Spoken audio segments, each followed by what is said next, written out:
Hello there, quiet explorers. Tonight we embark on a journey not of grand battles or triumphant empires, but into the quiet, often overlooked pivot point of human history, humanity's monumental and perhaps regrettable shift from a life of wandering to a life tethered to the soil. It's a story of profound change etched into our very bones and the landscapes we inhabit. As you settle deeper into the calm, if these historical whispers truly resonate with you, a gentle tap on that follow button and a quiet like would be a lovely affirmation. And perhaps a soft hello in the comments letting us know where in the world you're finding your peace tonight. So dim the lights, perhaps let a soft breeze drift through and allow your mind to gently wander back to a time when the world was vast and our choices were about to become profoundly, irrevocably narrower. You find yourself standing on the precipice of an ancient world, a time long before the first ploughs broke ground, before the concept of a farm even existed. This is your life pre-20,000 BCE as a forager, and it is a rhythm dictated by the land itself. Your existence is typically organised in small mobile bands, perhaps a few dozen souls strong, enough to be effective at hunting and gathering, but never so many that you overtax a single patch of wilderness. You learn quickly that life here operates on an immediate return economy of reciprocity. What you find you share, what you catch you distribute. Hoarding is not just frowned upon, it's an impractical, even dangerous notion. Why lug around excess berries when the forest offers them fresh each season? Why hold on to a kill when it might spoil and your kin go hungry? This fluid existence, this constant motion, intrinsically fosters a social flatness. Leadership when it arises is situational temporary. Perhaps you're the best tracker for this hunting trip, or your grandmother knows precisely where the sweetest roots grow after the spring rains. Your wisdom is as vital as the strongest hunter's arm, creating a web of shared survival where material inequality struggles to take root. No one wears finer clothes simply because they've amassed more. Such things would only weigh you down. Imagine if you were a small nomadic family group. You're traversing a landscape that is both your larder and your library. You feel the cool earth beneath your bare feet, each step taken with an inherent knowledge passed down through generations.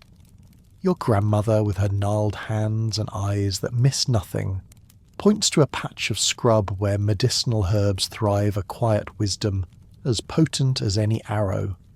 The hunter, strong and silent, moves ahead, reading the subtle signs of deer. Every member contributes, every skill is valued. There's a quiet understanding that tomorrow's meal depends on today's collective effort and mutual respect. Individual hoarding in this delicate dance with nature is not just frowned upon. It's practically a death sentence for the collective, making it nearly impossible to sustain any lasting material imbalance. The group moves together, eats together, survives together. You're in essence an extension of the landscape, flowing with its bounty, never attempting to impose upon it. This inherent adaptability allowed Homo sapiens from roughly 50,000 to 20,000 BCE to diversify and spread across continents.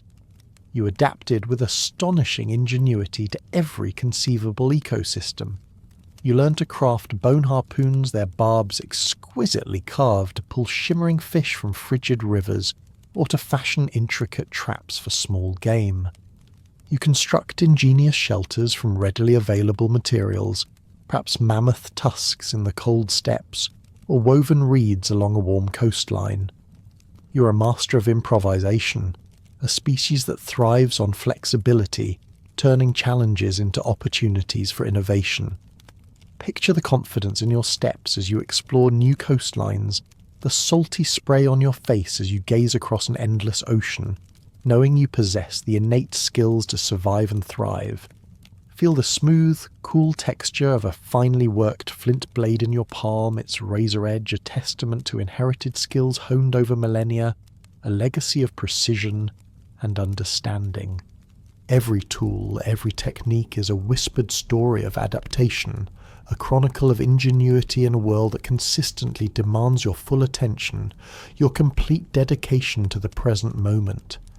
This deep connection to the land, this fluidity of movement and resourcefulness is your inheritance, your strength, and for now, your unchanging way of life.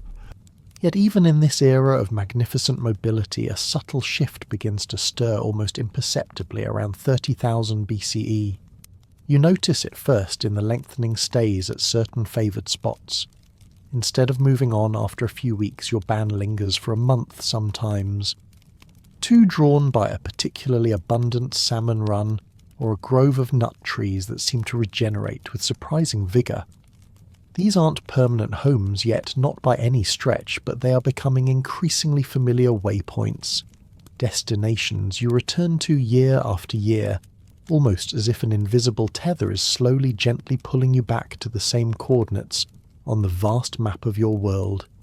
You might see the faint circular depressions left by previous shelters, the lingering scent of old hearth fires in the soil like ghosts of warmth that beckon you back. This emerging resource intensification isn't a conscious decision to settle down, not at first. It's more akin to a cautious experiment with stability.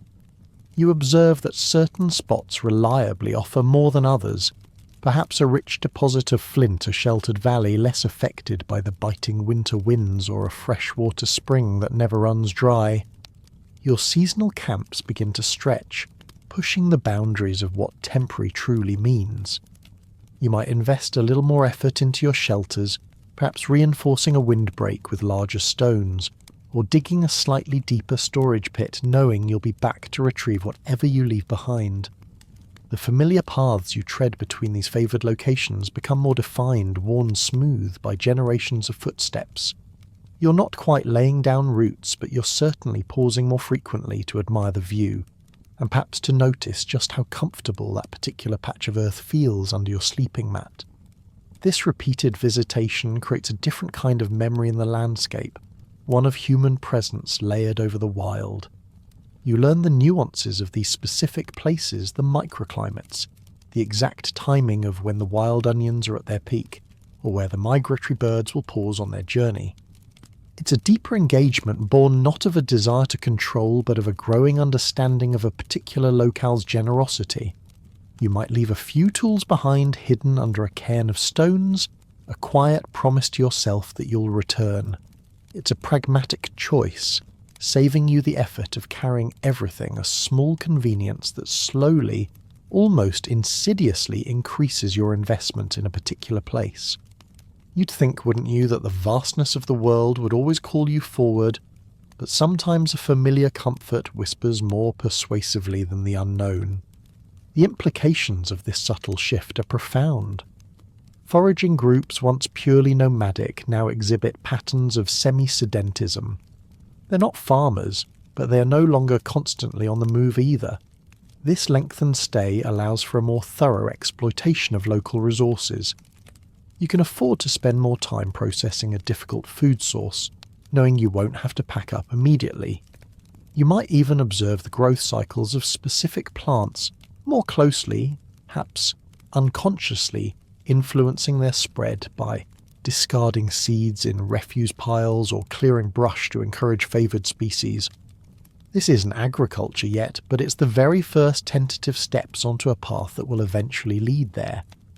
You're beginning to lean into the idea of staying, of returning, of knowing a place deeply enough to coax more from it. You're becoming a part of its rhythm, not just a transient visitor. And as you spend more time in fewer places, you subtly alter, not just your environment, but also your relationship with the earth, preparing the ground, so to speak, for a whole new way of existence. This deep engagement, this emerging stability, is a critical precursor to the much more complex plant processing strategies that will soon begin to define your daily life. Now let's turn our attention to the subtle yet profoundly impactful shifts occurring in your culinary world, particularly around 23,000 BCE. Long before the first fields were tilled, you were already engaged in what we might call the dawn of intensification.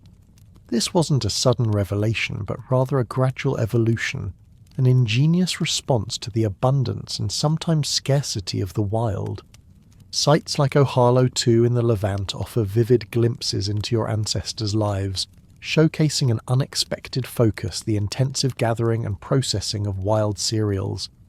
Picture it, you are part of a community meticulously collecting wild barley wheat and various legumes. These aren't just casual snacks, they're becoming a central part of your sustenance. You understand instinctively the value of these tiny grains. While perhaps not as immediately satisfying as a fresh kill, they offer something else crucial: storability and versatility. But they require effort, considerable effort. You spend hours, days, even at the grinding stone. Visualize the rhythmic scrape of stone against stone, a steady hypnotic sound that becomes the soundtrack to your daily toil. The coarse grit rubs against your palms, slowly, painstakingly transforming brittle wild seeds into a fine, pale flour. This isn't a task reserved for emergencies. It's routine, a core, labour-intensive activity. A fine dust, a ghostly pale mist coats your hands, your clothes, even your eyelashes. You might occasionally pause, wiping a bead of sweat from your brow, the earthy, slightly sweet scent of newly ground flour mingling with the damp air. This process is a testament to both your ingenuity and your sheer endurance. You learn which stones work best: a heavy flat base, a rounded pestle, each carefully selected for its texture and durability. You master the technique, the circular motion, the precise pressure, the occasional sifting to separate the coarser husks. This flour, once obtained, isn't just for immediate consumption. It's a storable, versatile food source. You can mix it with water to create a basic gruel, bake it into unleavened flatbreads on hot stones, or perhaps even use it as a thickener for stews. This seemingly simple act of grinding flour represents a monumental step. It signifies a move beyond merely consuming what the landscape immediately offers. It's about transforming raw nature into a more manageable, more reliable form of sustenance. You are, in essence, beginning to shape your food rather than simply accepting it as it is. The existence of these grinding stones in significant numbers tells a story. It speaks of a sustained commitment to these wild cereals, a recognition of their caloric value, and their potential to bridge periods of scarcity. This is a subtle yet crucial precursor to agriculture. You aren't cultivating these plants yet. You're still harvesting them from the wild. But your relationship with them is intensifying. You're spending more time, more energy extracting their hidden potential. The decisions you make, which plants to gather, which to process, which to store, are unknowingly setting the stage for an even more profound transformation. You're learning the rhythms of these plants, understanding their cycles, and in doing so you are forging a deeper, more demanding and ultimately more binding connection to the botanical world around you. You'd think that the vast array of options in the forager's pantry would be enough, but this quiet, dusty work, this persistent scraping of stone hints at a future where options narrow, but control or the illusion of it begins to grow. The story of your evolving relationship with the plant world takes another fascinating and perhaps ironic turn between 13,000 and 10,500 BCE. This is the era of unconscious domestication, a period where you're harvesting preferences, seemingly innocent acts born of efficiency and survival, inadvertently begin to rewrite the genetic code of wild cereals. Imagine yourself out in the wild fields gathering grains. What do you instinctively reach for? Not the seed heads that shatter at the slightest touch, scattering their precious contents to the wind. No, you favour the ones that hold tight, the stubborn few that stay on the stalk, making your harvesting task infinitely easier. You prefer those that ripen uniformly, allowing for a single efficient gathering session, rather than multiple trips over several weeks. You don't realise it, but with each passing season, each deliberate choice, you're acting as a powerful, unwitting, selective agent. You're effectively breeding these plants, favouring traits that are advantageous to you, the gatherer, but often detrimental to the plant's natural survival. The genius of wild grains, their evolutionary masterpiece, is their ability to scatter their seeds for survival, ensuring the next generation. But for you, this very genius is an inconvenience. You want the seeds to stay put to wait for your hands. So unknowingly, you select for non-shattering seed heads. You pick the plants that ripen at the same time, because frankly, who has the time to visit the same patch of barley 5 times? This creates an ironic juxtaposition. You're relying on these plants for your sustenance, yet your very reliance is rendering them dependent on you. You're in a very real sense binding your own future to these less wild, genetically altered plants. They are becoming slowly but surely domesticated by your preferences, by your very hands. They will eventually lose the ability to effectively propagate themselves without human intervention. Think about that for a moment. You're selecting for traits that would be a death sentence in the wild, but a boon in your basket. It's a silent biological contract being drawn, a leash being placed not just on the plants, but as you will discover on yourselves. This process is a slow dance, a dialogue between human need and plant adaptation, playing out over hundreds of generations. You don't wake up one morning and decide to domesticate wheat. Instead, it's the cumulative effect of countless small decisions, countless harvests, countless times you favoured the convenient over the wild. The plants that were once fully independent, thriving on their own evolutionary terms, are now subtly but irrevocably tied to your presence, your preferences, your labour. You are in essence becoming their primary mechanism for survival, their chosen vector for propagation. And as their wildness recedes, so too does a certain kind of human freedom. You're becoming less an observer of nature's bounty, and more a sculptor of it, shaping it to your will, and in doing so shaping your own destiny, locking yourself into a future defined by these very plants. This growing unconscious reliance on specific plant traits subtly but surely paves the way for a more active and deliberate manipulation of both the plant and animal kingdoms. As you delve deeper into this era of profound change, you'll find that the entanglement with the wild isn't limited to plants. Between 10,000 and 8,500 BCE, a similar equally subtle process unfolds with animals, a phenomenon we call proto-domestication. Your early interactions with wild goats, for instance, begin innocently enough, driven by mutual convenience.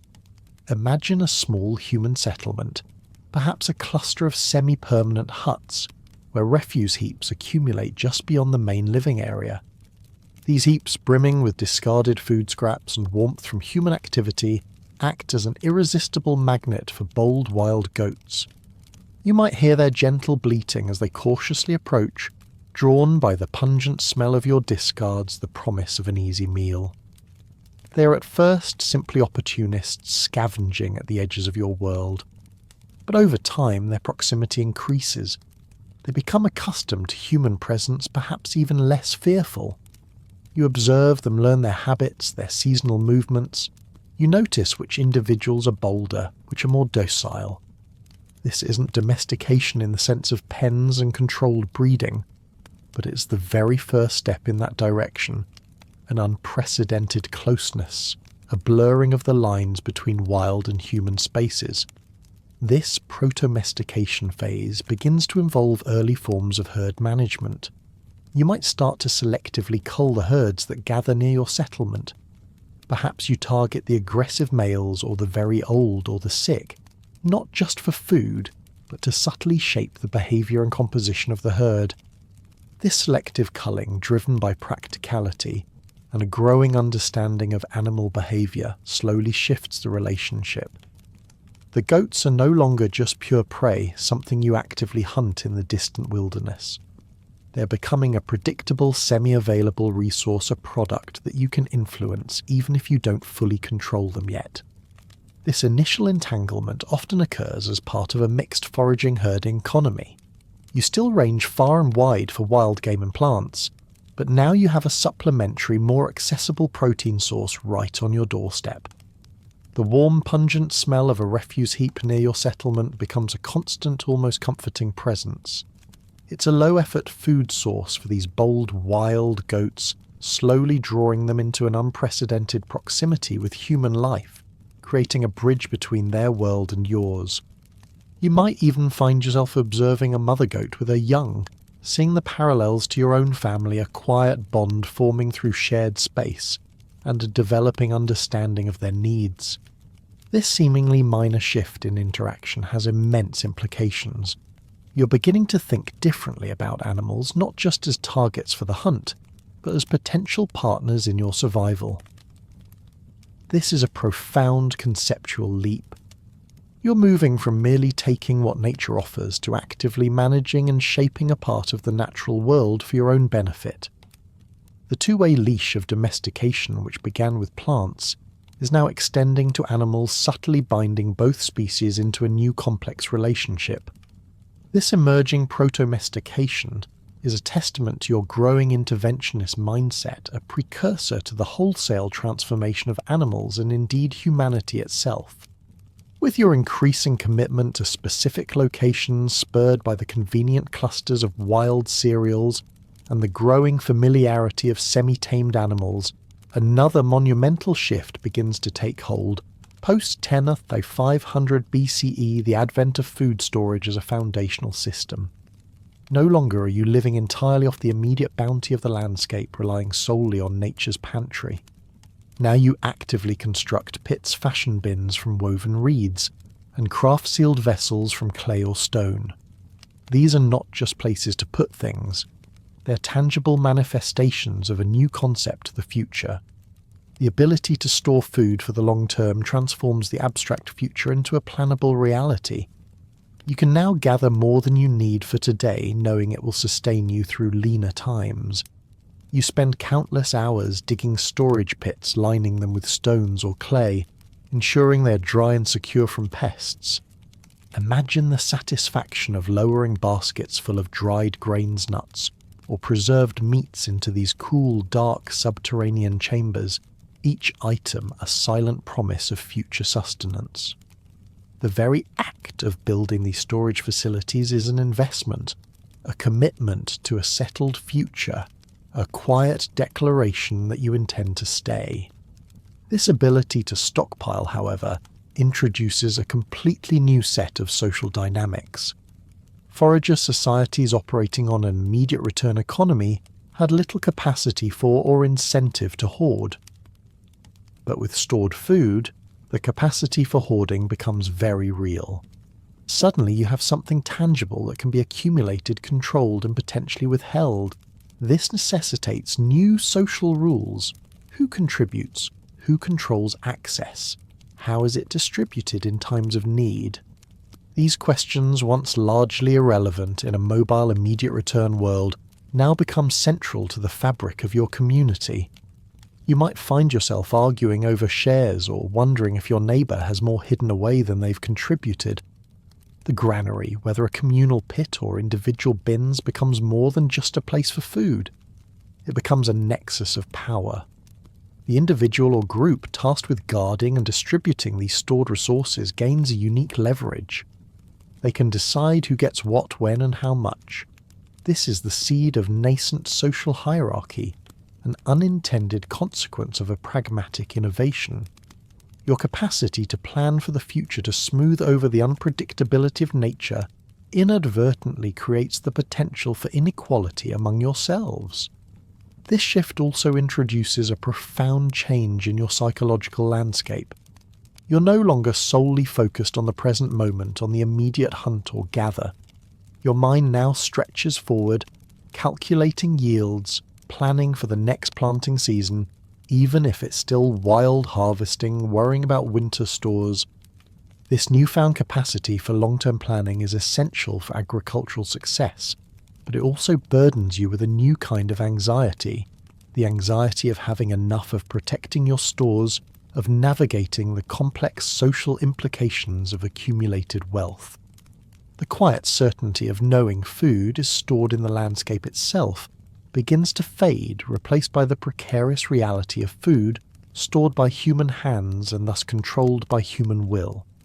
Now, as you stand at the threshold of this new way of life, you observe a fascinating and somewhat terrifying phenomenon, the self-reinforcing economic loop of agriculture. This isn't just a simple shift in how you get your food. It's a tightening spiral, a system that demands more and more from you even as it promises sustenance. You start cultivating plants, perhaps still proto-domesticated, and you immediately discover that it requires immense labour. Tending to a field, even a small one, is far more intensive than simply gathering from the wild. You need to clear land, prepare the soil plant, the seeds weed out, competitors protect the fragile crops from pests and animals, and then finally harvest. All this labour, this continuous exertion requires energy. And where does that energy come from? From the very food you're trying to produce. You need more food to sustain the growing effort, which in turn demands more land, more tools, more time, and yes, even more labour. It's a feedback loop, a treadmill that speeds up with each passing season. You plant more to get more food, but planting more means you need more people, or at least more hours from existing people to work the fields. Those people then need more food to fuel their efforts, requiring even greater yields. You are, in essence, becoming farmed by the landscape, by the logic of growth. This analytical insight, this realization might strike you with a quiet sense of dread. This system inherently incentivizes expansion. If your yields are just enough to sustain your current population and labour, any small setback, a drought, a blight, a sudden pest infestation could lead to disaster.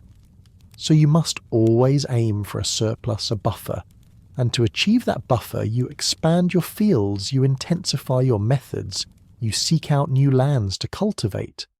This growth often comes at the expense of your own health, or the long-term sustainability of the land, though you might not see these consequences immediately. You just know that if you don't expand, if you don't grow, you risk falling behind, you risk hunger. The land itself seems to dictate this logic.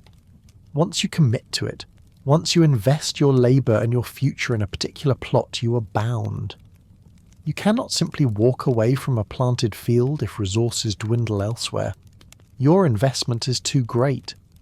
The economy of options of your foraging ancestors, where food was stored in the landscape itself, with inherent resilience, slowly gives way to a narrow dependence. You become reliant on a handful of crops, on the success of your harvest, on the continued fertility of your specific patch of earth. This tightening spiral creates a constant pressure. You're always planning, always working, always striving for more, not out of greed, but out of necessity. The quiet abundance of the wild is replaced by the demanding, often relentless logic of the field. You've traded immediate freedom for future security, but that security comes with a heavy price, an ever-increasing workload, and a deepening dependency on a system that seems to have a life of its own, driving you forward, demanding more, always more. This inherent vulnerability in early farming will become strikingly apparent as you continue to navigate this demanding new world, revealing the fragile endeavour you've embarked upon. As you commit more fully to these nascent agricultural practices, you quickly become intimately familiar with the inherent vulnerabilities of early farming.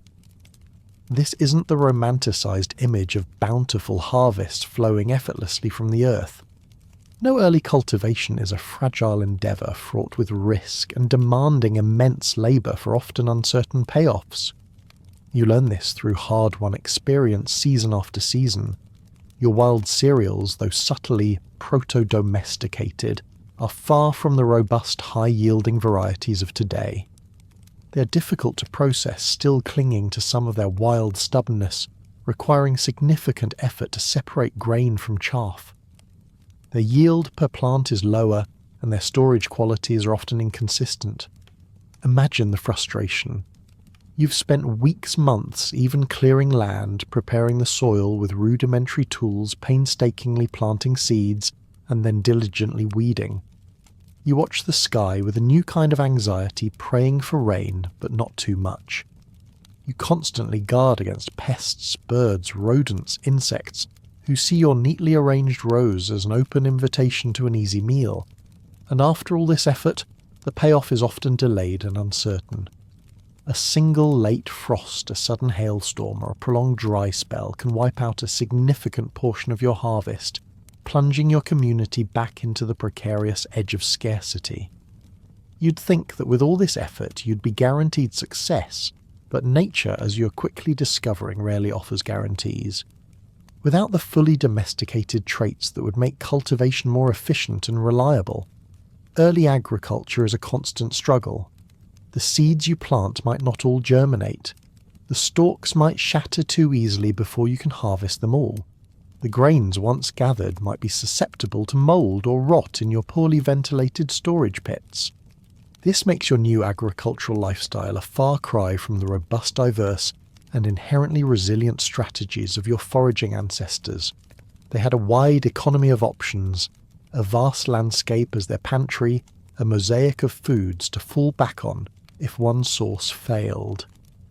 You, however, are now putting many of your eggs into a much smaller, more vulnerable basket.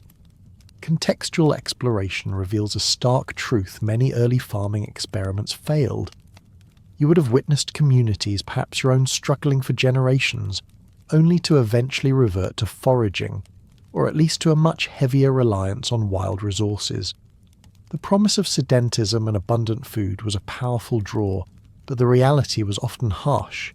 It took immense persistence, continuous adaptation, and often sheer luck for early agricultural communities to survive and thrive. You are pioneering a fundamentally new way of life, and the learning curve is steep, unforgiving, and frequently marked by hunger and hardship. This inherent fragility means you are constantly innovating, constantly trying to improve your methods, always seeking to coax a little more from the reluctant earth. You're in a very real sense locked into this experiment, driven forward by the growing numbers in your settlement and the increasing investment of your labour. The idea of returning to a purely foraging life, while perhaps tempting during a lean year, becomes harder and harder to contemplate. Your homes are built, your storage pits are dug, your routines are established. You have committed, and commitment, you are learning, comes with its own heavy price and profound vulnerabilities. This precarious existence, however, is being shaped by forces much larger than your local efforts, forces of nature that can bring both stability and sudden devastation. Now let's step back a little, because your burgeoning agricultural experiments are unfolding against a backdrop of truly monumental, even terrifying planetary shifts. Imagine yourself experiencing the full force of the last glacial maximum, roughly between 24,000 and 20,000 BCE. This isn't just a cold snap. This is an era of extreme, relentless cold and dryness. You feel the biting wind scouring a frozen, desolate landscape, stripping the warmth from your skin, making every breath a shallow, calculated act of survival. The world is gripped by ice, vast sheets of it, covering much of the northern continents, locking away water and dramatically altering ecosystems. This extreme climate compresses habitats. Lush forests shrink to scattered groves, fertile plains become arid steppes, and the very ecosystems you rely upon become fragmented, isolating animal and plant populations. You witness a trophic collapse as megafauna, the massive animals that were once a cornerstone of your diet, begin to decline. Mammoth herds thin out their grazing grounds, disappearing under ice or turning to dust. Giant deer become scarcer. This isn't just about losing a food source, it's about witnessing the very fabric of your world unravelling. The desperate quiet of a world gripped by ice descends, where the usual sounds of bustling wildlife are muted, replaced by the howl of the wind and the crunch of your own boots on frozen ground. This forces you and your ancestors into profound adaptation. Some groups diversify their diets even further, seeking out smaller, more resilient game, or intensifying their gathering of hardy, cold-adapted plants. Others are forced to move following receding ice sheets, or searching for ever smaller pockets of viable habitat. You become acutely aware of the fragility of existence, the sheer power of nature to reshape everything you know. Every decision, from where to set up camp to what materials to use for a fire, is a calculation of survival. You learn to read the subtle signs of the changing environment, a skill that will prove invaluable, though for different reasons in the times to come. The challenge isn't just about finding food, it's about maintaining social cohesion in the face of relentless environmental pressure. You huddle closer together for warmth, sharing the meagre resources you can find. Your inventiveness is pushed to its limits, crafting specialized tools for ice fishing, developing more efficient trapping techniques, finding new ways to insulate your shelters. You might spend days meticulously scraping hides, knowing that a single tear in your winter cloak could mean the difference between life and death. This period of intense environmental adversity, this constant fight for survival, forges a deep resilience within your species. You become masters of adaptation, capable of thriving in conditions that would seem utterly impossible to modern eyes. The lessons learned during the last glacial maximum, the necessity of resourcefulness, the importance of community, the acute awareness of environmental fluctuations will echo through the generations, shaping your responses to future challenges.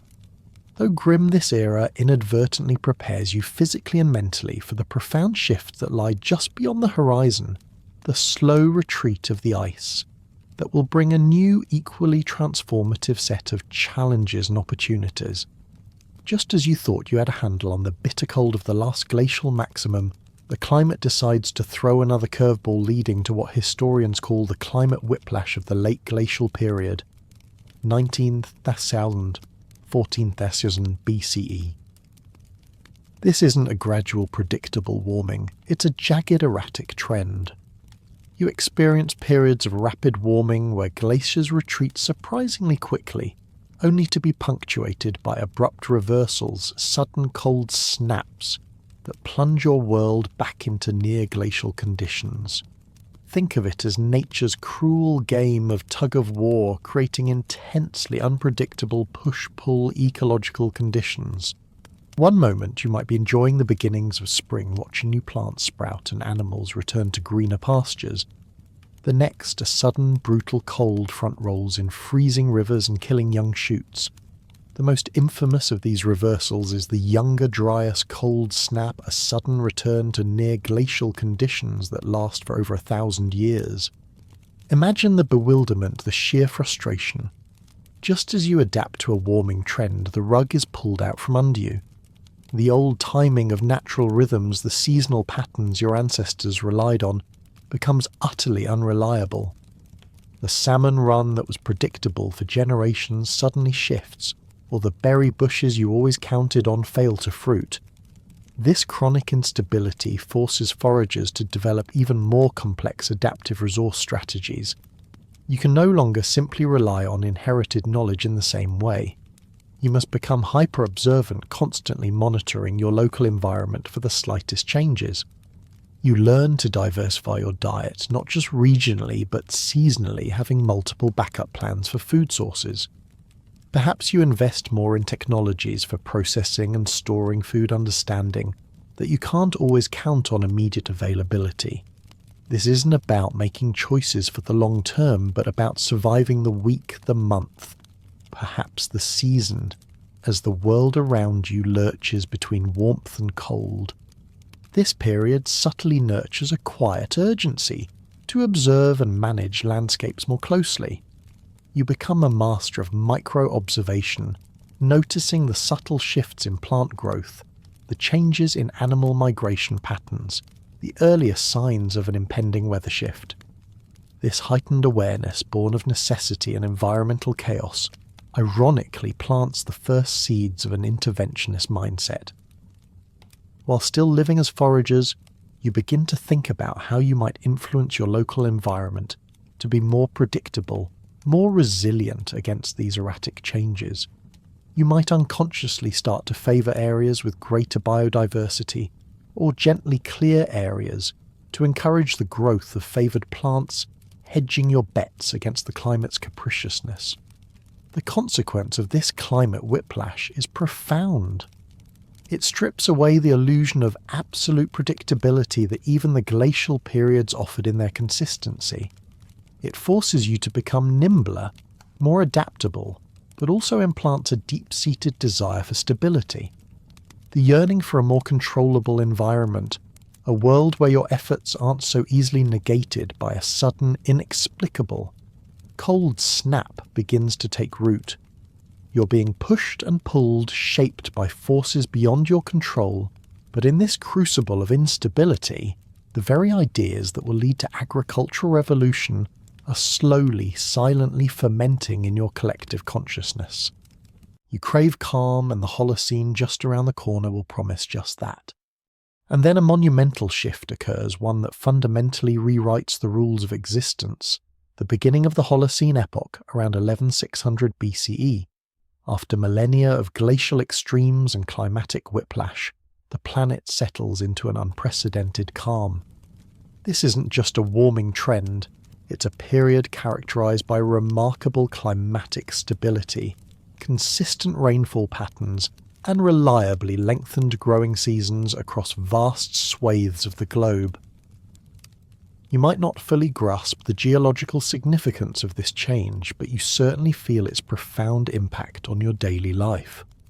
The biting winds recede, the erratic freezes become rare, and the world begins to green with a steady, predictable rhythm. This boringness of the Holocene, its sheer climatic predictability, profoundly rewards cultivation. The tentative experiments with wild cereal processing, the cautious semi-sedentism, the unconscious domestication, all these nascent practices, once fraught with high risk and uncertainty, now find themselves in an ideal planetary greenhouse. Imagine the relief. Your efforts to plant a few wild grains are no longer constantly threatened by an unexpected cold snap or a sudden drought.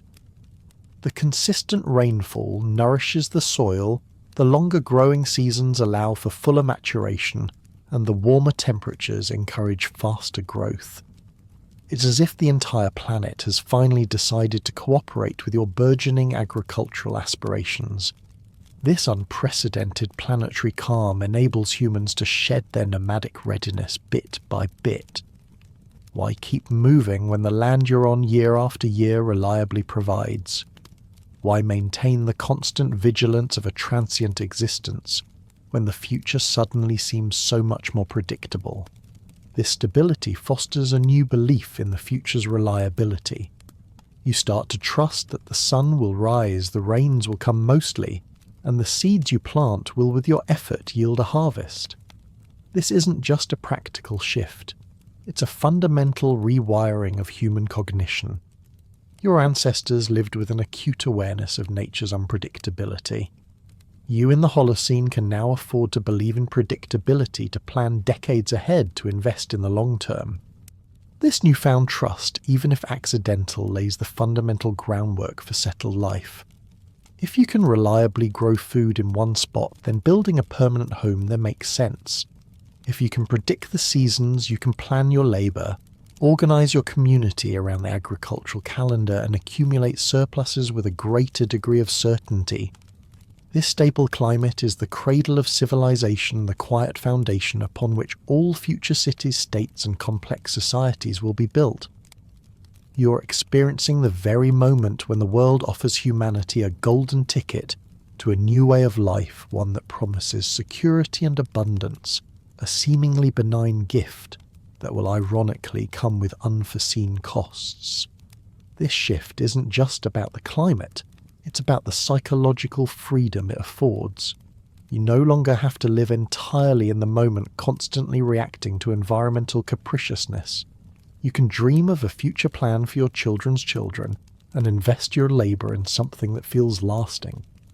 This allows for a mental and social reorientation, a deepening of your connection to a specific place, and an expansion of your aspirations. The land, once something to be respected and flowed with, now becomes something to be nurtured, managed, and ultimately made to obey a shift that will bring forth a host of new challenges, particularly environmental degradation.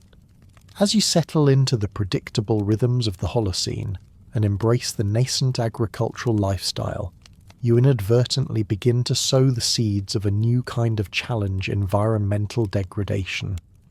The very practices that promise sustenance start to exhaust the local soils. Imagine your early fields, perhaps small clearings in the surrounding wilderness. You cultivate them season after season, relying on the same plot for your sustenance. This continuous cropping, without the understanding of crop rotation fallow periods or fertilization, rapidly depletes the soil of its vital nutrients. You might notice the earth becoming paler, less vibrant, its fertility visibly declining with each passing year. Then there are your newly proto-domesticated animals. Goats, sheep, and later cattle, once roaming free, are now kept in closer proximity to your settlements. Their overgrazing in the immediate vicinity denudes the landscape, stripping away vegetation that once held the soil in place. You might see patches of bare earth growing larger, the once lush grasses giving way to tougher, less palatable weeds. When the rains come, the exposed soil is easily washed away, leading to erosion and a further loss of agricultural potential. The ground that once felt like a boundless source of life now seems to shrink to tire under your insistent demands. And of course, there's the widespread deforestation. To create new fields, to gather wood for fuel and shelter, you begin to clear the forests. The rhythmic thud of your stone axes echoes through the valleys, each tree falling marking a small victory for human expansion, but a larger loss for the ecosystem. Forests that once provided abundant wild foods, game and timber and regulated local climates slowly recede, replaced by open fields. This isn't a malicious act. It's a matter of necessity driven by the expanding needs of your growing community. But the cumulative toll is significant, leading to localized ecological hardship. The once diverse landscape, a tapestry of forest and field, begins to simplify to become more uniform, but also more fragile. Micro-narratives, for example. Witnessing the slow, disheartening transformation of once fertile soil is a common experience. You might observe a favoured patch of land, perhaps where your family has planted barley for generations, gradually become less productive each season. The stalks grow thinner, the yield diminishes. Its dusty surface, cracked and dry under the relentless sun, becomes a testament to the cumulative toll of sustained human intervention. You try new methods, perhaps shifting to a different plot, but the pattern seems to repeat. The land which once seemed inexhaustible now demands more and more effort for less and less return. This emerging environmental degradation isn't just an abstract problem. It has direct consequences for your community. Declining yields mean less food, which means more labour for diminishing returns, feeding that self-reinforcing agricultural loop. It forces you to expand further, clear more land, pushing the boundaries of your settlement into new territories, potentially leading to conflicts with neighbouring groups. You're learning through trial and error a harsh lesson: the land is not infinitely resilient. Your power to alter it, to make it provide, comes with the heavy responsibility of unintended consequences, paving the way for a whole host of new threats, including a dramatic increase in disease. As your settlements grow denser and more permanent, another insidious consequence of this new agrarian lifestyle begins to emerge, subtly but profoundly altering your very biological existence: an increased disease load and a terrifying surge in zoonotic transfers. Your mobile foraging ancestors naturally maintained a healthier environment by constantly moving, leaving their waste behind and dispersing pathogens over vast areas. But now you are living in close quarters, packed together in permanent dwellings. Imagine the reality of your early village. Homes are tightly clustered, perhaps entered from rooftops, as in places like Çatalhöyük, creating an inescapable density. Waste human and animal excrement, food scraps, discarded materials accumulates in refuse pits and middens just outside, or sometimes even within your settlements.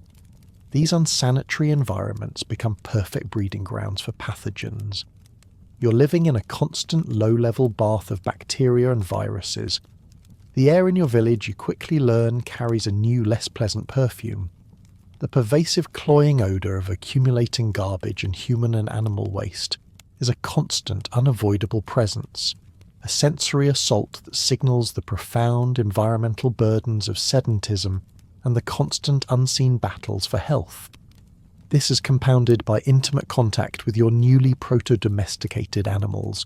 Your goats, sheep, and later cattle live in close proximity to your homes, sometimes even within the same structures. This creates a zoonotic bridge, a direct pathway for diseases to jump from animals to humans and vice versa. Pathogens that once circulated harmlessly in animal populations now find a new host in you. This epidemiological shift leads to the emergence of novel diseases. You see outbreaks of tuberculosis typhoid and a host of gastrointestinal parasites, diseases that thrive in crowded, unsanitary conditions and are easily transmitted through contaminated food and water. The consequence is grim. Your lives become deeply intertwined with animal microbes, wastes, and disease cycles. This biological entanglement leaves few parts of the human world untouched. You experience a host of new health challenges, especially among the most vulnerable, your children. The skeletons of early farming populations bear fossilized scars of this new reality. You see signs of porotic hyperostosis, spongy bone in the skull, cribra orbitalia lesions in the eye sockets, both indicating chronic anemia. Inflamed joints, stunted growth, and dental pathologies become alarmingly common. These are the silent incremental trade-offs being made the quantity of life for a decline in quality, particularly for the young. This is a profound and tragic irony.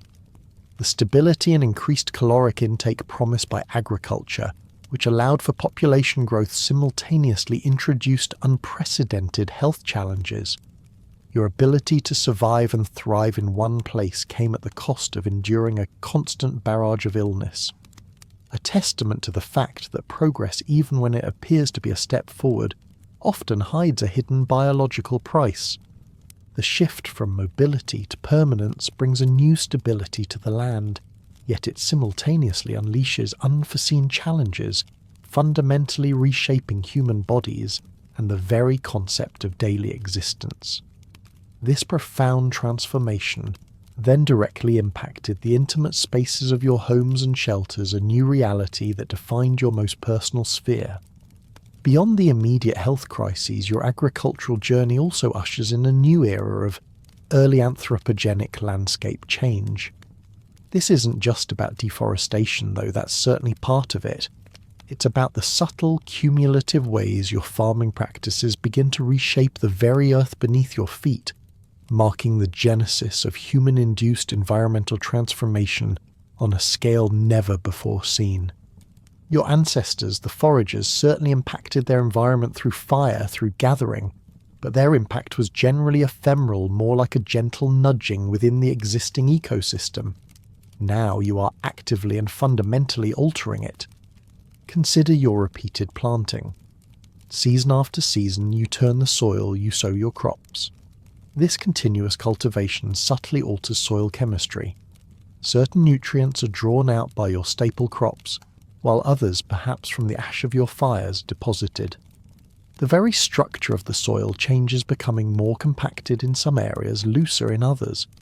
The delicate microbial communities beneath the surface, crucial for maintaining soil health, are disrupted. You might not understand the intricate science behind it, but you observe the consequences. The soil becomes less resilient, less able to support diverse wild plant life. Then there's irrigation. As your communities grow and your fields expand, you begin to divert water from streams and rivers to nourish your thirsty crops. Simple channels dug by hand reshape local ecosystems. Wetlands might dry up in one area while previously dry lands become saturated elsewhere. This changes the local water table, impacts aquatic life, and creates new microclimates. The faint lingering smell of disturbed earth in newly tilled plots, or the visible scorch marks on hillsides from deliberate burning to clear land, become silent indicators of humanity's growing power to reshape its surroundings. These are not acts of wanton destruction, but necessary steps to support your new way of life, yet they carry a profound ecological cost. This reshaping isn't limited to the soil and water. the selective pressure you exert on plants consciously or unconsciously leads to a reduction in a local biodiversity. You favour your staple crops, and in doing so, you create monocultures, vast fields dominated by a single species. This makes the local ecosystem more fragile, less capable of resisting disease or pests, and less able to support the diverse range of animals and insects that once thrived there. The wild species that once formed a rich tapestry around your settlements now struggle to find a niche. These early anthropogenic changes are the first truly cumulative human-induced environmental transformations. They are not merely local temporary disturbances. They are long-term alterations that set the stage for all future human impacts on the planet. You're learning perhaps too slowly that your power to shape the land comes with a profound responsibility, and that every choice you make has ripple effects across the ecosystem. The shift to agriculture brought a new stability to the land, yet it simultaneously unleashed unforeseen challenges fundamentally reshaping human bodies and the very concept of daily existence nowhere more dramatically than in your homes and shelters.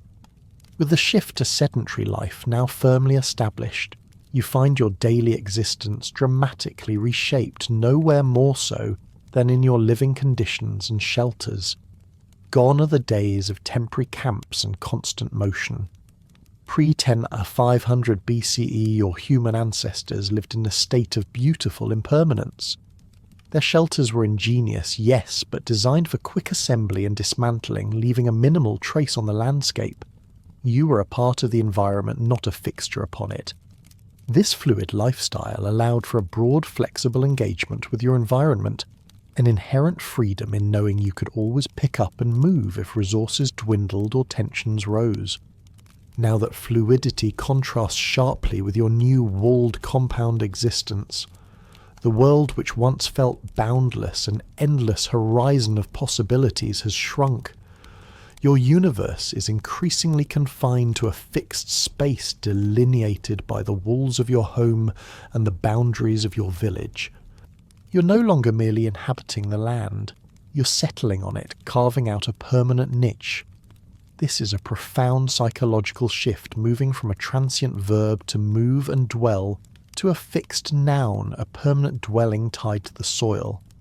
Even before full-scale farming took hold, groups like the Natufians around 15,000 to 13,000 BCE demonstrated a commitment to place without overt cultivation.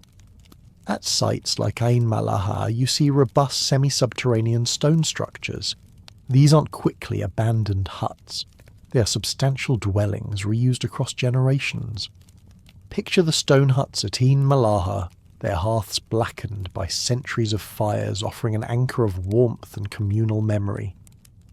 You return to the same dwelling season after season, the walls becoming imbued with the stories and smells of your family. Even as you largely rely on wild resources, these structures signify a deep emerging connection to a specific spot on the earth, a premonition of the permanence to come. Then post 500 BCE, the move to full sedentism truly spurs the construction of more durable architecture.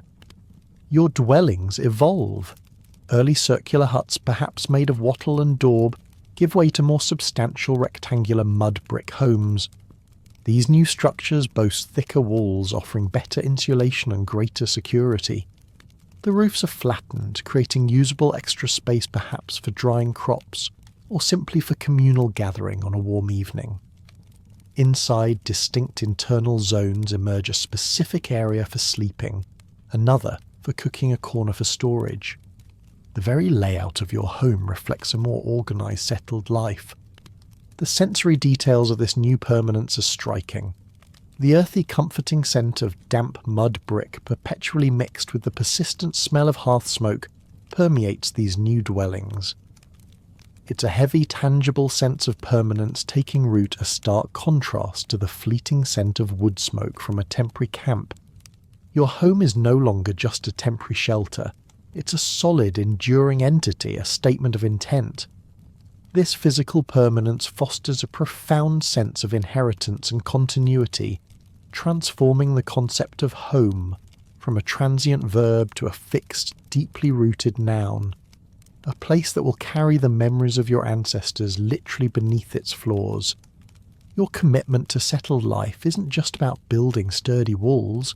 It's about embedding your very existence, your lineage, into the physical fabric of your dwelling. Your homes become more than mere structures. They transform into architectural anchors, heavy with generations of habitation echoing with the lives lived within their confines. Consider the stone threshold at your doorway worn smooth by countless footsteps.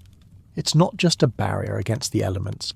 It symbolises long-term intent, a silent testament to the permanence you've chosen. You're not just passing through, you're staying.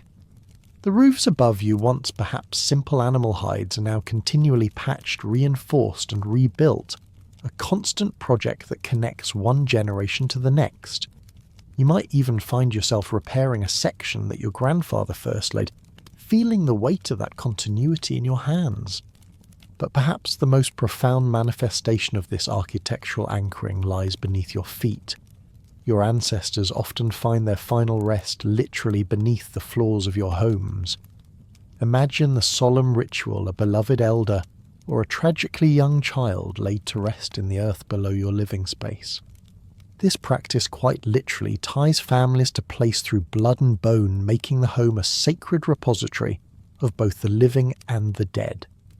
The quiet presence of these buried ancestors beneath your hearth, beneath your sleeping mat, creates an almost palpable sense of lineage, a constant reminder of where you come from and who you are.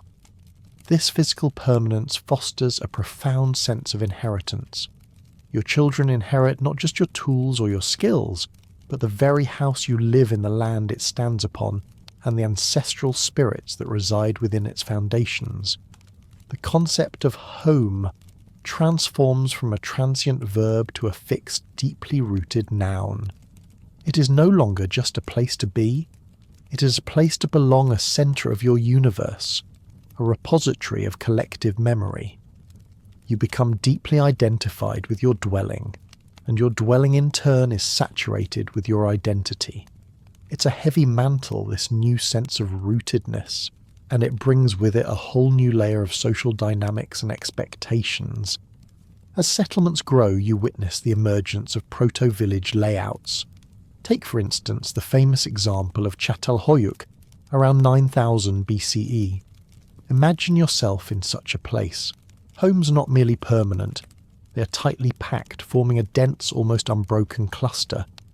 You might find yourself walking across rooftops to get from one part of the village to another, as there are often no visible streets or alleys at ground level.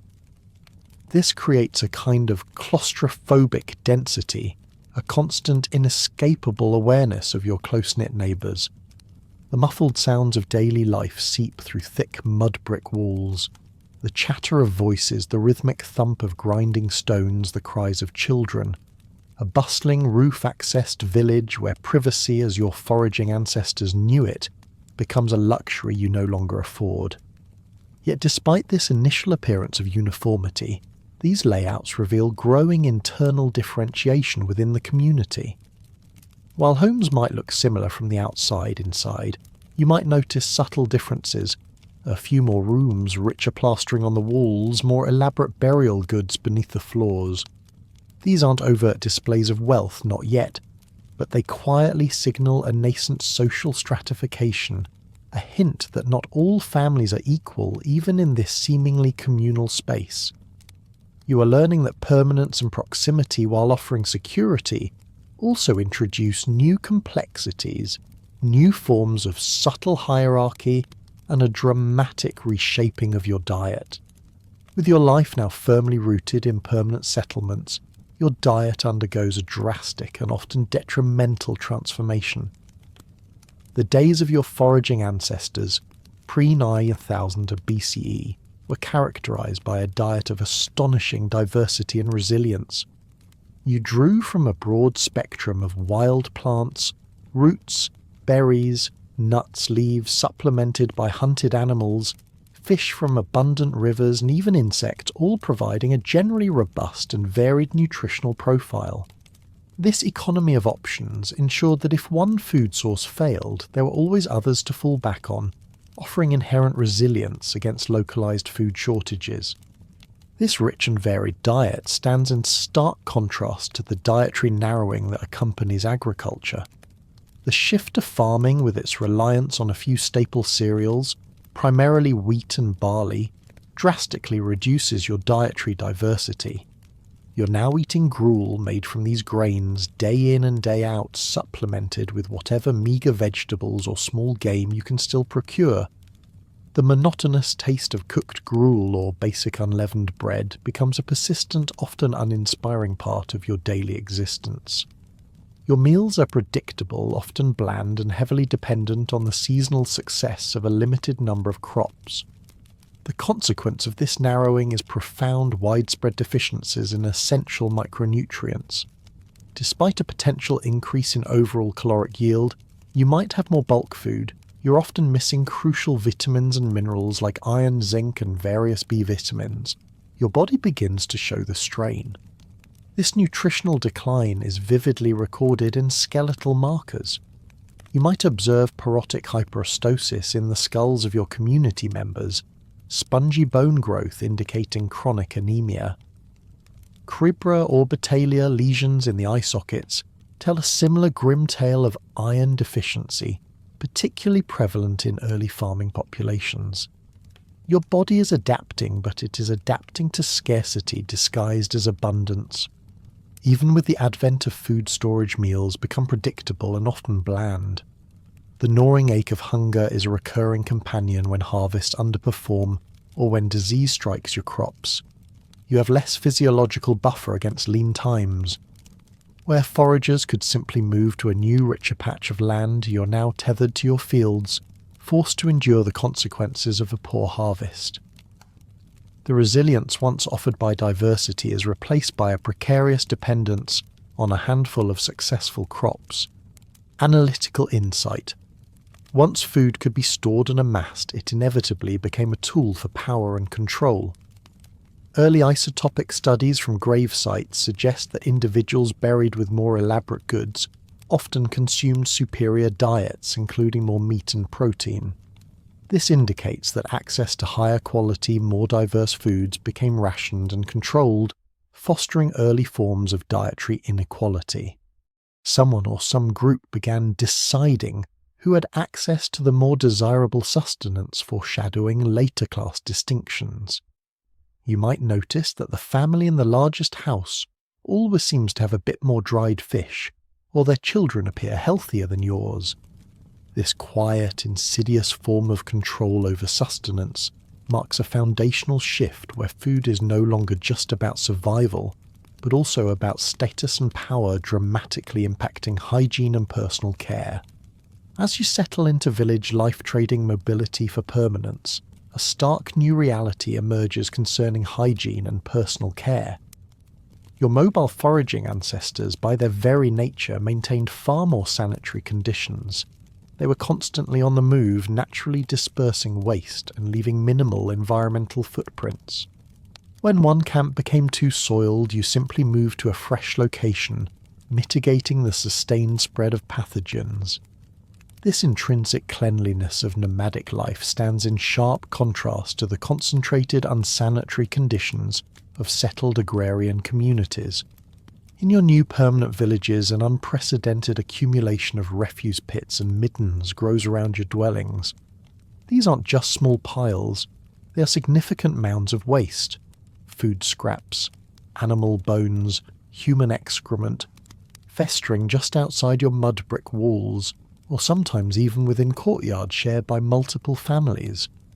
The air in your village, you quickly learn, carries a new, less pleasant perfume. The pervasive cloying odour of accumulating garbage and human and animal waste is a constant, unavoidable presence, a sensory assault that signals the profound environmental burdens of sedentism and the constant, unseen battles for health. These unsanitary environments become ripe breeding grounds for disease. Diarrheal diseases, often caused by contaminated water and food, become endemic. Parasitic infections spread through waste and poor hygiene are widespread. You feel the constant discomfort of these ailments, the chronic fatigue, the sudden debilitating fevers. Your stomach lurches, then quiets, only to begin its rumbling protest again. This is a daily reality, a low-grade battle against unseen enemies that constantly challenge your immune system. The close quarters you share with your domesticated animals further exacerbate the problem. Intimate contact with your goats, sheep, and other livestock introduces novel zoonotic diseases. You sleep near them, you work with them, you share their air. This creates a powerful epidemiological shift, where human lives become deeply intertwined with animal microbes, wastes, and disease cycles. Diseases that once existed only in animal populations now readily jump to humans, finding new fertile ground in your crowded settlements. This biological entanglement leaves few parts of the human world untouched, leading to a host of new health challenges for those living alongside their livestock diseases that will become defining characteristics of the agrarian age. Perhaps the most tragic impact is on your children. The absence of formal sanitation systems in these dense early villages means that child mortality rates soar to terrifying levels. Developing immune systems constantly exposed to a relentless barrage of pathogens in contaminated environments simply cannot cope. The archaeological record provides sobering contextual exploration. The increased frequency of enamel hypoplasia defects in tooth, enamel indicating periods of arrested growth or severe stress, and other physiological stress markers in children's skeletons, provides a stark, grim record of the health consequences of these unsanitary living conditions. You witness the constant quiet grief within your community as families bury their youngest beneath house floors. These tiny graves are stark testament to the fragile hold on life in the new crowded settlements. This is the hidden cost of progress, a harsh lesson etched into the bones of your children, and it profoundly shapes the nature of daily labour. As your community settles and commits to agriculture, the very nature of your daily labour undergoes a radical transformation. Gone are the days of varied and flexible tasks that characterised your foraging life. Your ancestors engaged in a diverse array of physical activities. Hunting required bursts of speed and endurance. Gathering involved walking long distances, climbing, bending and digging. Crafting tools demanded fine motor skills. Rarely did you repeat the same movement daily, resulting in strong anatomically varied skeletons and flexible work schedules, dictated by the rhythms of nature, not the demands of a fixed task. Now your existence is defined by repetitive strain. The intensive processing of wild and proto-domesticated grains demands significant, ceaseless physical effort. You spend countless hours collecting the grain, often bending low in the fields, your back aching. Then comes the cleaning, sifting through the chaff, removing stones and debris. But the most grueling task, the one that defines so much of your day, is the grinding. Visualize again the relentless grind of stone against stone, feeling the ache in your lower back, the knots in your shoulders, and the thick calluses forming on your palms. This is a daily physical tax for sustenance, a monotonous, energy-sapping ritual that grinds down your body as surely as the stone grinds the grain. Sedentary agricultural life introduces entirely new forms of repetitive strain. You're constantly bending to tend crops to weed to harvest, lifting heavy baskets of grain or water-hauling materials for building digging irrigation channels. These are all chronic stressors on your body. Your lower back, hips and knees bear the brunt of this new workload. The consequence is visibly etched into the bones of early farmers. You see signs of spinal degeneration, particularly in the lumbar region, caused by years of repetitive bending and lifting. Joint wear, especially in the knees and hips, becomes common. And remarkably, you often observe asymmetrical hypertrophy. One elbow, for instance, might be significantly more developed than the other, a clear sign of specialised repetitive tasks, particularly among women who bear the brunt of grinding and food processing. Your body is adapting, but it is adapting to tasks it wasn't evolved for becoming a testament to the physically demanding nature of this new way of life. The proto-domestication of animals adds yet another layer of labour and responsibility. You're no longer just hunting them in the wild. Now you have daily routines feeding the animals, ensuring their safety from predators, constant observation to prevent escapes, or conflicts, counting them to ensure no losses and selective culling when necessary. This creates a fresh layer of accountability to animals, a more confined, less mobile pattern of human movement. A micro-narrative example: a young herder in the Zagros foothills rising at dawn, the persistent bleating of penned goats, a constant reminder of their daily, now inescapable responsibilities for the herd's survival. Your day is no longer entirely your own. A portion of it is dictated by the needs of your livestock. This new division of labour quickly becomes gendered and often unequal. Skeletal evidence from sites like Tel Abu-Herrera indicates a clear gendering of labour, with women often burdened with the most physically demanding and repetitive tasks, suggesting an early unequal division of labour. Analytical insight.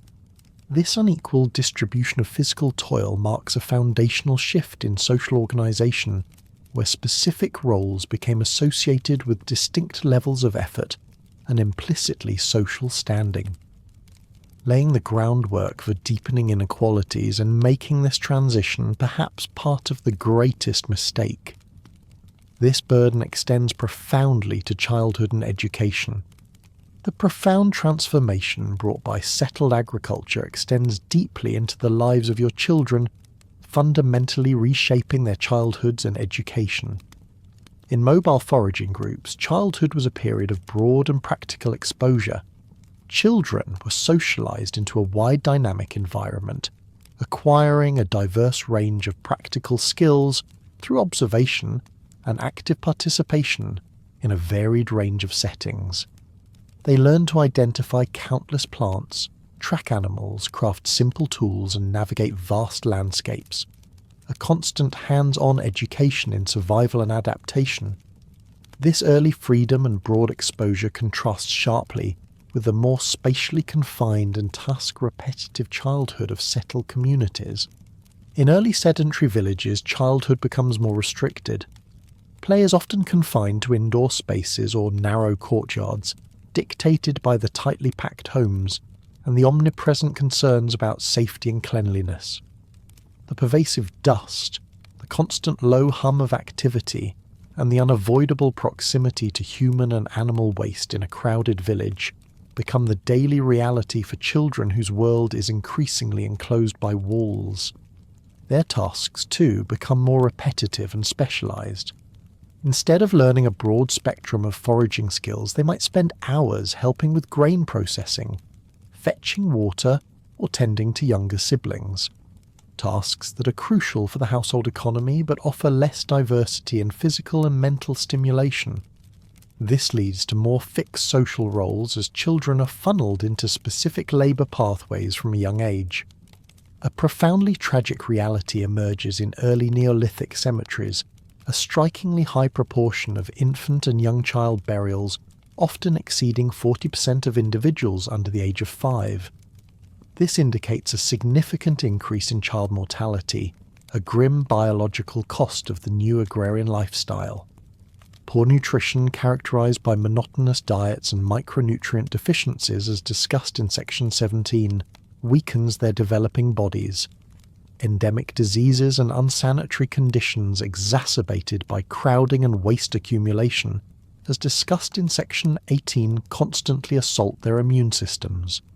Imagine the quiet, constant grief within early farming communities as families buried their youngest beneath house floors. These tiny graves are stark testament to the fragile hold on life in the new crowded settlements. These are the silent, incremental trade-offs being made: quantity of life for a decline in quality, particularly for the most vulnerable.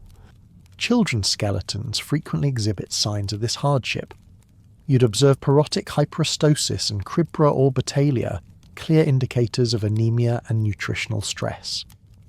Linear enamel hyperplasia lines, or pits on tooth enamel, serve as a grim record of arrested growth during periods of severe illness or nutritional deprivation in their formative years. The consequence is clear. Despite potentially greater access to calories from staple crops, children in farming communities experience more physiological strain than their foraging ancestors, with survival often coming at a high cost to their long-term health and well-being. Perhaps most unsettling are the early signs of inherited status appearing in childhood. In some settlements, children's graves are found to be disproportionately rich in goods, items of adornment, special tools, or exotic materials.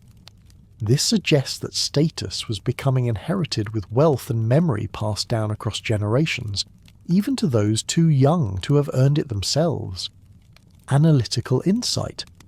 This phenomenon signals the earliest emergence of dynastic logic and the hardening of social inequality, where one's birthright began to matter more than individual achievement, irrevocably narrowing future possibilities for those born into less fortunate circumstances. This lays the groundwork for entirely new forms of conflict and hierarchy, fundamentally altering the very fabric of society. The profound reordering of existence from mobile foraging to sedentary agriculture didn't just alter your physical environment and daily routines, it fundamentally rewove the human social fabric, shaping how you communicated related to nature-formed families and defined your collective identity. Pre-agricultural foraging societies relied heavily on rich inherited knowledge passed down through generations. This wasn't abstract learning. It was intensely practical, transmitted through stories, shared landmarks, and mnemonic devices. Every rock, every bend in the river held a narrative. This deep knowledge guided your seasonal choreography, with the land telling you precisely when to move, where to find specific plants, or how to anticipate animal migrations. Imagine the hushed reverence around a flickering fire as elders recounted ancestral migration routes and the precise timing of plant ripening. This knowledge was etched deeply into communal memory, a living library carried in the minds of the people. It was a shared understanding reinforced by daily practice vital for survival. The language itself would have been rich with terms for natural phenomena, nuanced descriptions of landscapes and intricate kinship terms, reflecting complex social ties across a mobile network. However, as landscapes irrevocably changed due to both climate shifts like the Holocene's boringness and earlier whiplash, and your own subtle human impact, younger generations began to notice discrepancies. The traditional stories of how things used to be were no longer entirely reliable. The old hunting grounds yielded less, the familiar berry patches shifted, or the expected rains came at a different time. This fostered a quiet urgency to observe and adapt to new patterns, creating a profound tension between ancestral wisdom and present-day reality.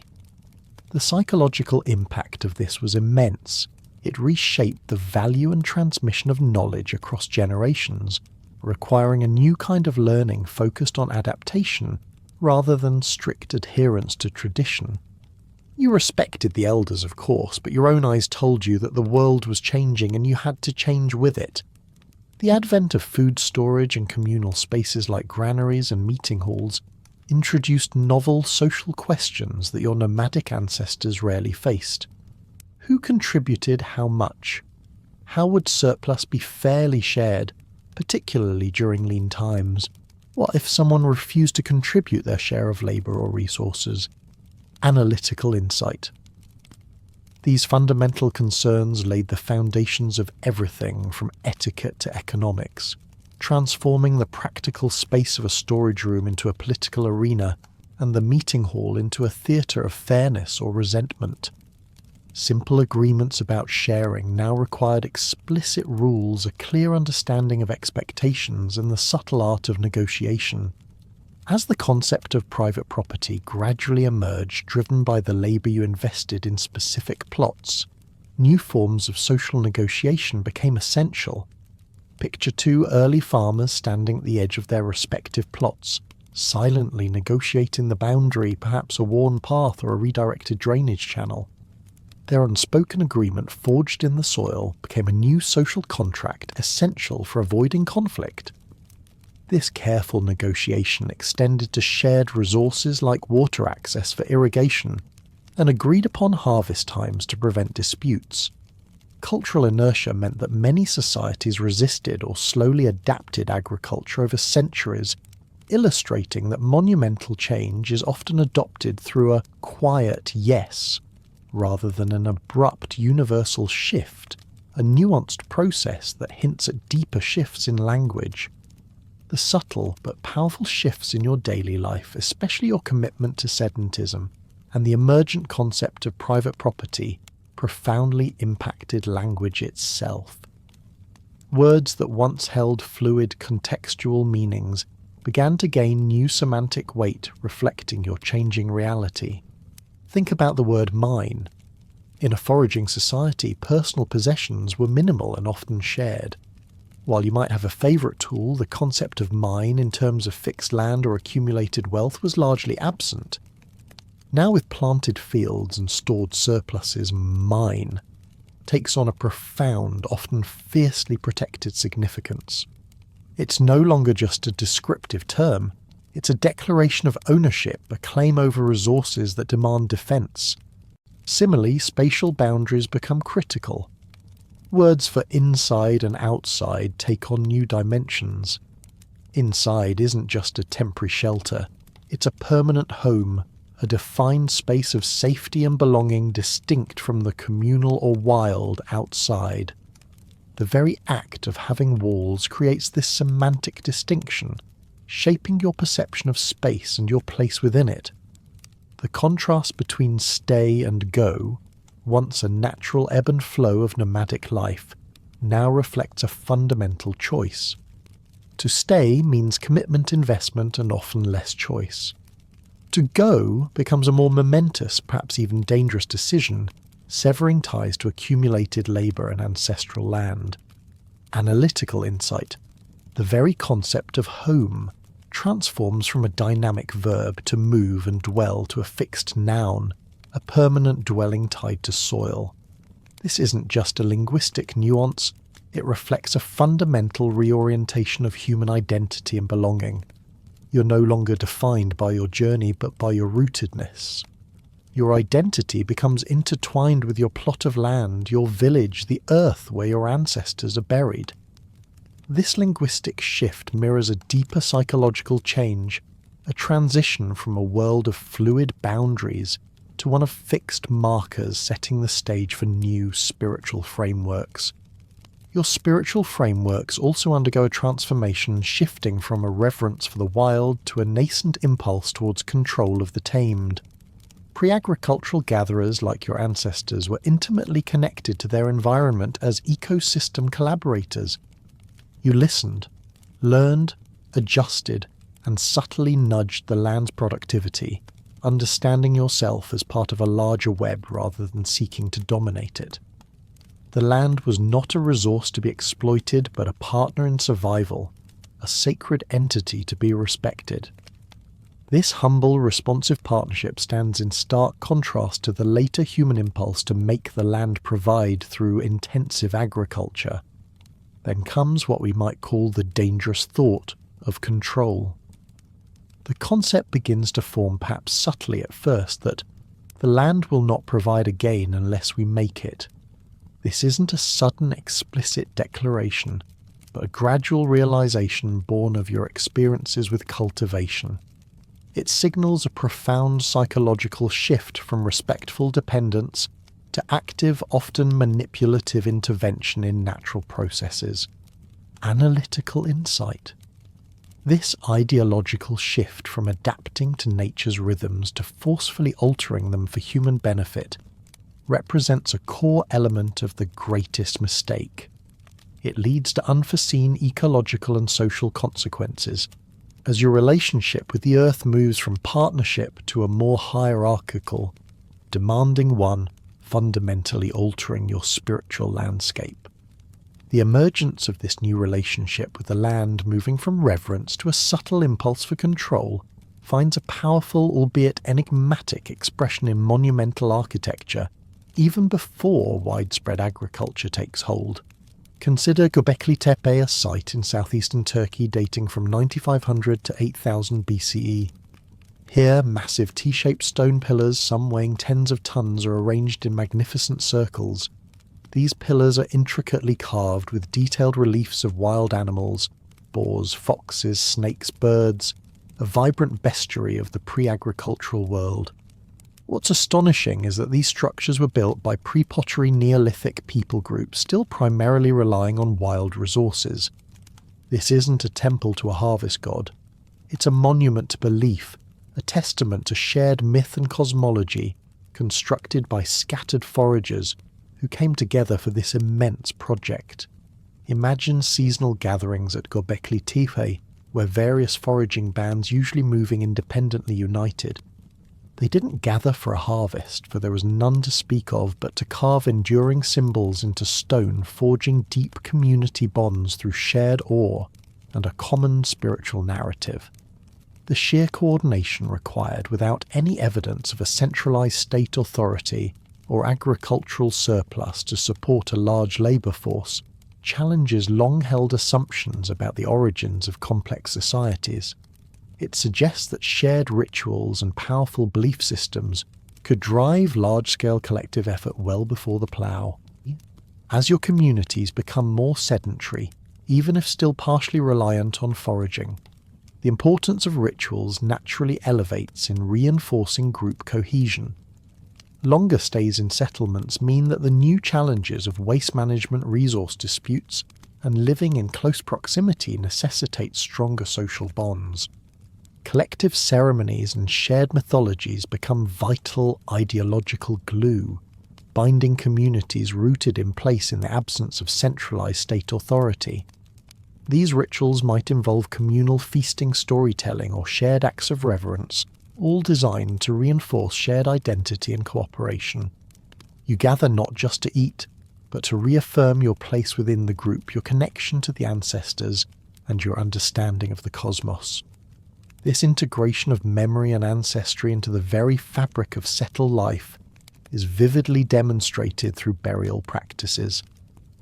The consistent practice of burying the dead beneath house floors or in designated clusters, sometimes with red ochre, a symbolic pigment or personal items, indicates a nascent form of ancestor veneration.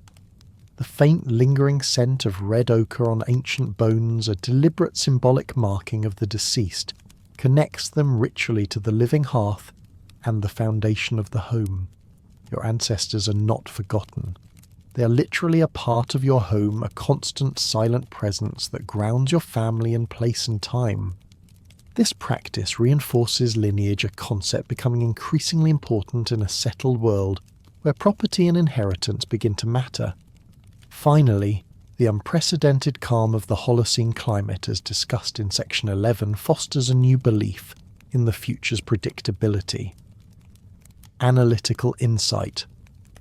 This newfound trust in nature, even if accidental, fundamentally rewired human cognition. You begin to believe that your efforts would not be entirely negated by environmental chaos. This enabled long-term planning and investment essential for agricultural expansion and societal growth. This profound shift in belief from adapting to an unpredictable wild to trusting in a predictable, manageable tamed is deeply intertwined with the two-way leash of domestication. The two-way leash of domestication, which you first encountered with plants and then with animals, isn't just about transforming other species. It's a co-evolutionary process that profoundly reshapes you, your bodies, your diets, your genes, and even your social structures. As humans transform plants and animals to serve their needs, these species in turn reshaped humanity, creating a new, profound, and often subtle mutual dependence. This isn't just a metaphor, it's a biological reality. The haunting question, did we domesticate wheat or did wheat domesticate us, encapsulates this deep, reciprocal, and often unintended transformation inherent in the agricultural mistake. This profound entanglement extends deeply into your family life subtly but significantly altering love marriage and lineage. In mobile foraging societies, birth spacing was naturally regulated. Prolonged breastfeeding, essential for infant nutrition and immunity, combined with the physical demands of carrying infants during constant movement, typically led to longer intervals between births. This promoted maternal health and ensured efficient resource allocation within the family. This natural rhythm contrasts sharply with the increased fertility demands and maternal stress associated with sedentary farming. In settled communities, particularly with access to processed gruels and the ability to not carry infants constantly, mothers could wean earlier. This led to higher fertility rates and faster population growth. While seemingly beneficial for expanding labour, this placed immense strain on women's bodies. Skeletal remains of adult females from early farming communities frequently show pelvic deformation, vertebral compression, and joint wear consistent with repeated childbirth and physically demanding lives. The consequence this points to the unseen burdens placed on women whose bodies were profoundly reshaped by the demographic demands of sustaining larger populations, a hidden cost of the agricultural mistake. You might observe your own body or those of your sisters and neighbours bearing these silent marks of relentless labour and continuous childbearing. However, even amidst these hardships, the emerging emphasis on family and lineage is evident in burial practices. Natufian burial practices, for instance, particularly those beneath house floors or in tight family clusters, suggest an early emphasis on family and lineage integrating the dead into the architectural and social memory of the living. A poignant micro-narrative example, the unique discovery of a dog buried alongside a human in a Natufian grave hints at profound emerging interspecies bonds and familial connections, even before the widespread adoption of formal agriculture. It speaks to a deep emotional attachment, a sense of family extending beyond just human kin. As farming spread into new territories like Europe, the agricultural transition was not always a simple conquest. Ancient DNA reveals a complex, gradual blend of incoming Near Eastern farmers with indigenous foraging populations. This wasn't immediate displacement, but often a story of intermarriage and mutual adaptation. Varied perspectives emerge. Forager women often entered farming communities, contributing to hybrid lineages and a rich, if sometimes uneasy, cultural exchange. And conversely, farming daughters sometimes married into local foraging groups, creating further blends. These alliances and community building went beyond simple conquest, blurring cultural boundaries and creating children of both traditions, whose very existence represented a bridge between the old way and the new. Despite these new social bonds, death itself became a more constant presence within the household. The high child mortality rates in early farming villages, which you encountered earlier, meant that death became a frequent, intimate, and often tragic part of daily household life.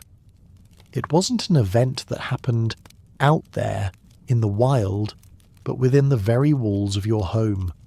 Children were typically buried where they had lived, sometimes directly beneath the floors of the houses in graves that sometimes show signs of poignant care, a small bead, a toy, a carefully placed shell.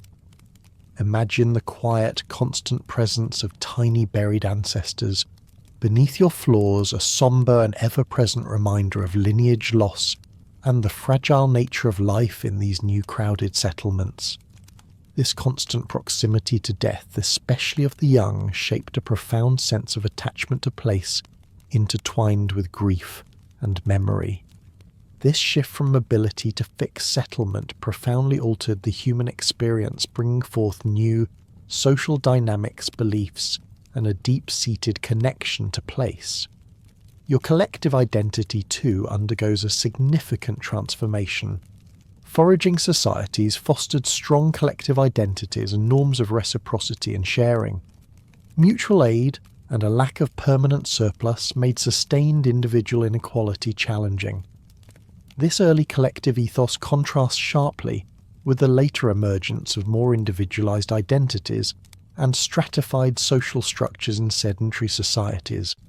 However, cooperation remains crucial, particularly in the early stages of sedentism.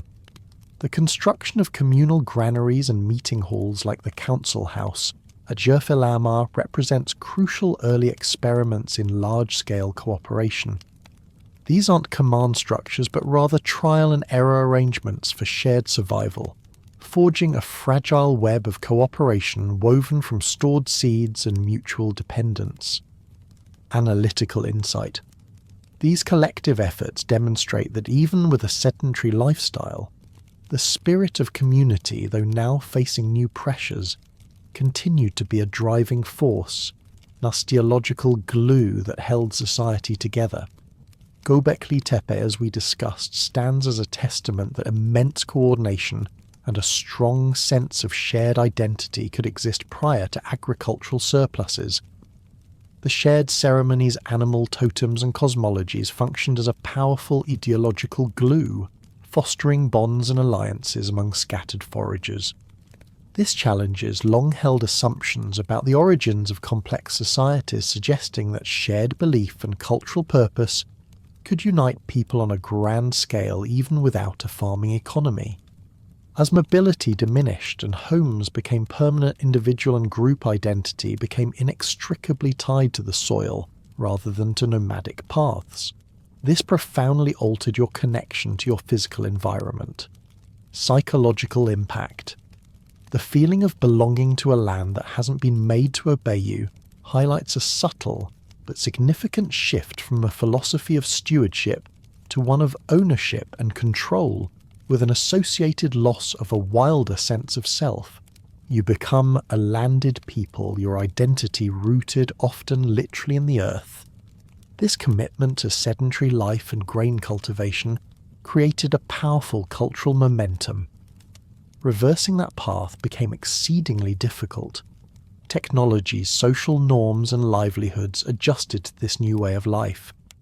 The consequence, this entrenchment, meant that even if the new way of life came with significant costs, the unmaking of identity required to return to foraging was often too profound, rendering the agricultural transition largely irreversible. You're locked in a prisoner of your own choices and the system you've created, and this binding commitment ultimately brings forth the very mechanisms of power and control. With the decision to settle and cultivate the land, humanity, including you, inadvertently created entirely new structures of power, systems of control, and unprecedented forms of social tension and organized conflict. The shift from foraging flatness to emerging hierarchy is a subtle yet relentless process. Before farming, leadership was typically temporary and situational, with prestige often derived from generosity and hunting prowess. Sustained inequality was difficult due to fluid mobility and immediate return economies. This contrasts sharply with the subtle yet pervasive hierarchies that began to emerge in settled agricultural societies. The granaries, these symbols of collective foresight, become early institutions of power, while ostensibly cooperative communal granaries designed to store surplus food also became pivotal sites where control over essential resources could be exerted. Imagine a large shared storage pit brimming with the bounty of the harvest. The person or group entrusted with guarding this communal store, with deciding who gets what and when, holds immense, albeit nascent, power. Analytical insight. The simple act of guarding stored food allowed individuals or groups to control access, blurring the lines between communal generosity and nascent forms of authority, and laying the groundwork for institutionalized power. This control over life-sustaining resources is the quiet engine of early social stratification. Even in seemingly uniform settlements like Çatalhöyük, subtle but significant social differentiation emerges. While the general architectural style might appear consistent, you might notice differences in dwellings. Perhaps a home with more rooms, or richer plastering on the walls, or more elaborate burial goods beneath the floors. These are not grand palaces, but they are quiet signals indicating a gradual, often unspoken stratification within the community. Picture a home at Çatalhöyük. its walls adorned with more elaborate paintings and more ancestors buried beneath its floors, quietly signalling its higher status within the densely packed labyrinthine village. You recognize the pattern. Some families simply seem to have more. Skeletal evidence from sites like Tel Abu Herrera unequivocally demonstrates an unequal distribution of physically demanding labour, particularly impacting women. This suggests that power and burdens were not shared equitably in early agricultural societies. Consequence. This early gendering of labour marked a fundamental shift where specific roles became associated with differential levels of toil, and by extension social standing, contributing to what is increasingly seen as the greatest mistake. The ability to offload the most grueling work onto specific segments of the population is a hallmark of emerging hierarchy. Perhaps most tellingly, the presence of disproportionately rich grave goods in child burials from some Neolithic settlements suggests the rise of inherited status. Where wealth and memory were passed down, solidifying inequality across generations, even to those too young to have earned it themselves. Analytical insight. This shift from achieved to ascribed status fundamentally altered social mobility, creating a narrowing of opportunities for individuals based on birth, a precursor to dynastic rule. Your fate to some extent is now decided before you even draw your first breath. Material markers of emerging influence, such as increased findings of exotic materials like obsidian or distant shell beads in specific homes or graves, further point to developing networks trade and the ability to acquire prized resources, signalling accumulating difference and influence within the community. The glint of a highly valued obsidian blade traded from hundreds of kilometers away becomes a quiet but potent symbol of a household's expanding connections and social capital. This grand experiment of settled agricultural life, as seen in cultures like the linear banceramic LBK, despite its impressive uniformity, would eventually unravel, revealing the inherent challenge of maintaining large-scale sedentary societies without formal leadership and the need for fixed boundaries and laws. As the last echoes of those ancient villages fade and the quiet hum of history gently recedes, you find yourself drifting back to the present. The vast open plains where your ancestors once roamed the rich tapestry of wild foods they instinctively understood. It all seems a distant dream now replaced by the demanding yet predictable rhythms of a settled world. You've journeyed through the intricate dance of human decisions and environmental shifts, witnessing how each subtle change, each tiny adaptation, slowly but irrevocably, steered humanity down a path from which there was little return. The burdens, the diseases, the hierarchies that emerge from the promise of security and abundance, they are all part of the complex inheritance we carry. Allow the images of those early farmers with their aching backs and crowded graves to soften at the edges of your mind. Contrast their daily struggle with the comfort of your own bed, the quiet warmth of your room. The challenges they face, the constant fight against hunger and illness, the demanding toil under uncertain skies. These were the crucible in which our modern world was forged. You are a product of their perseverance, their unwitting choices, and their profound mistake. Now let the details blur, the names and dates gently dissolve. The story of how farming made us and perhaps unmade a part of us has been told for tonight. Feel the weight of the centuries lift from your shoulders, leaving behind only a gentle understanding. The night is deepening, and the world outside has found its quiet rhythm. You're safe, you are warm, and the echoes of the past are now just whispers, lulling you into a peaceful slumber. Rest well, quiet explorer.